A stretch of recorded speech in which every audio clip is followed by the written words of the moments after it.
La paracha de la semaine du grand rabbin Jacques Waknin.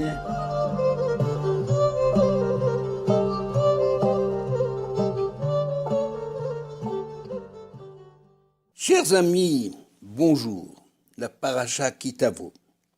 La paracha de cette semaine porte le nom de Kitavo, qui signifie « quand tu arriveras, quand tu entreras ». Ce titre est tiré du premier verset de la paracha « Vehaya Kitavo la'aretz » quand tu arriveras dans le pays que l'Éternel te donne en héritage, tu prendras les premiers fruits de la terre, tu les mettras dans une corbeille et tu les porteras vers l'endroit choisi par Hachem pour y faire résider son nom.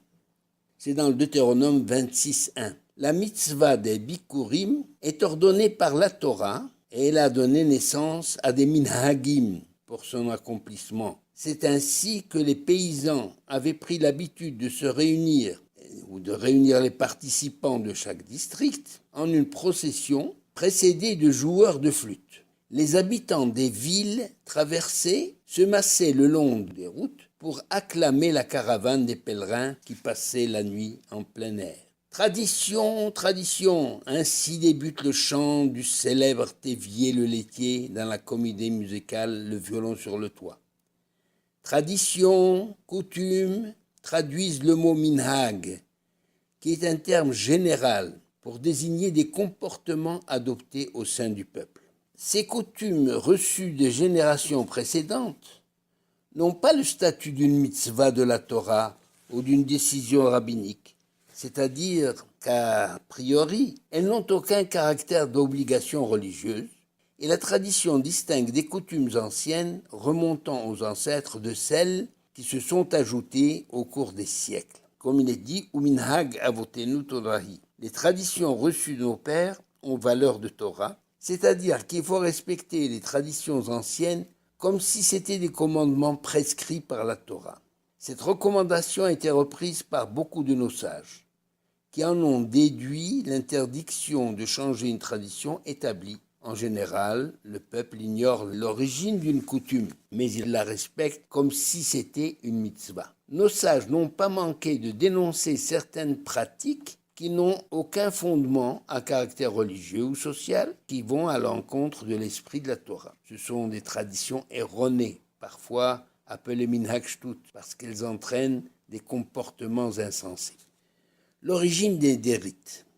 Des rites et des coutumes existent dans toutes les civilisations et chez tous les groupes humains. Ils symbolisent un lien entre les membres d'une population et peuvent devenir un signe de reconnaissance. Dans la tradition juive, le minhag se situe au-delà de la loi et trouve sa source hors de la halacha, tout en s'en inspirant. Le minhag se pratique sans que l'on sache comment et quand il a été adopté. Et dans l'esprit des Juifs, qui n'ont pas vraiment étudié la Torah, ces traditions ont valeur de commandement divin et les respectent comme telles par fidélité pour leur appartenance au peuple juif.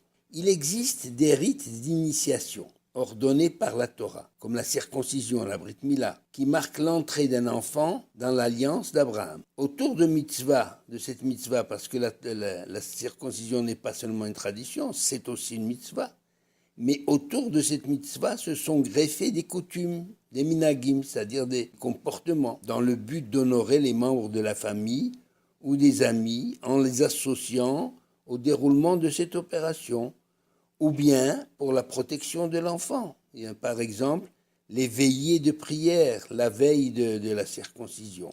Je vous signale une pratique curieuse que j'ai vue quand j'étais petit à Marrakech. On l'appelait tahdid, c'est-à-dire on prenait une épée et on la passait dans tous les coins et recoins de la chambre où se trouvait le bébé, en guise de protection contre des esprits malins et les mauvais génies. Mais cette tradition n'est plus en vigueur. Il existe des rites de passage, comme la cérémonie de bar mitzvah, qui marque la majorité religieuse pour les garçons ayant atteint l'âge de 13 ans révolu. La mise des téphilines pour la première fois donne lieu à de grandes réjouissances, ou bien simplement on appelle l'enfant à la Torah. Donc ça dépend des communautés. Dans certaines communautés aussi, voilà une tradition, des jeunes gens, dans les communautés ashkénazes, des jeunes gens ne portent pas de talit à la synagogue, le grand talit.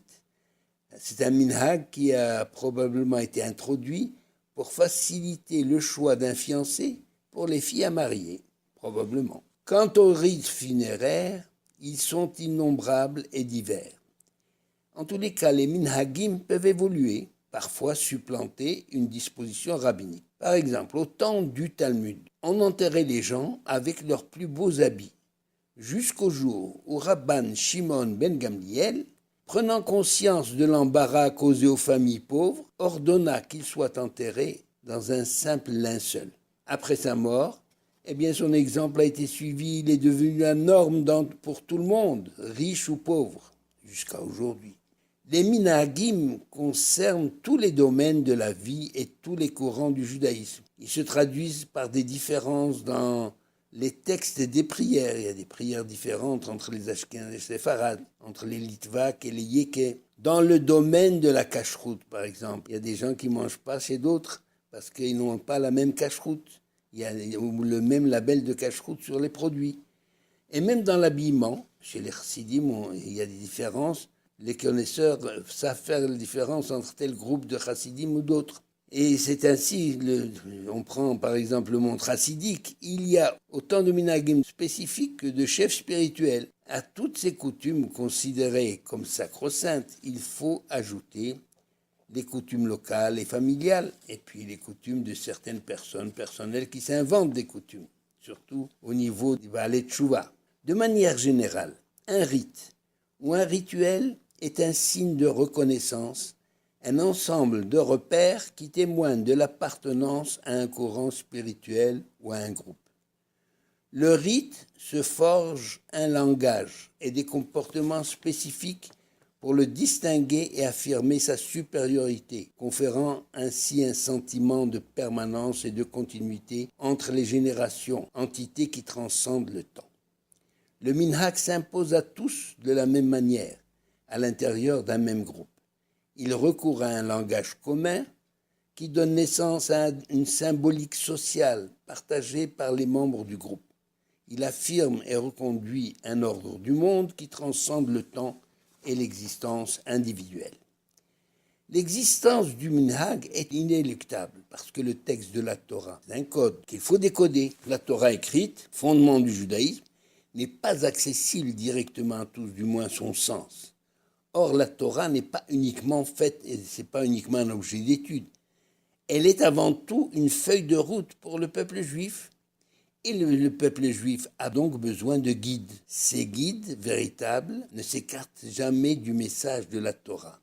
Mais ils présentent cette Torah comme une table dressée, un Shulchan Aruch par exemple, selon l'époque et selon l'environnement. Cet espace entre l'écrit et la vie pratique est justement le lieu privilégié pour la naissance de minhagim, de dispositions faciles à retenir et à vivre en groupe. Il arrive que certains fidèles se perdent en route, ou plutôt s'écartent du groupe, par une mauvaise interprétation du minhag, ou parce qu'ils considèrent que de tels comportements sont dépassés, et ils s'attachent davantage à leur signification philosophique. Parfois, l'abandon de certaines pratiques religieuses, que l'on ne comprend pas, porte atteinte à l'intensité de la foi en l'Éternel.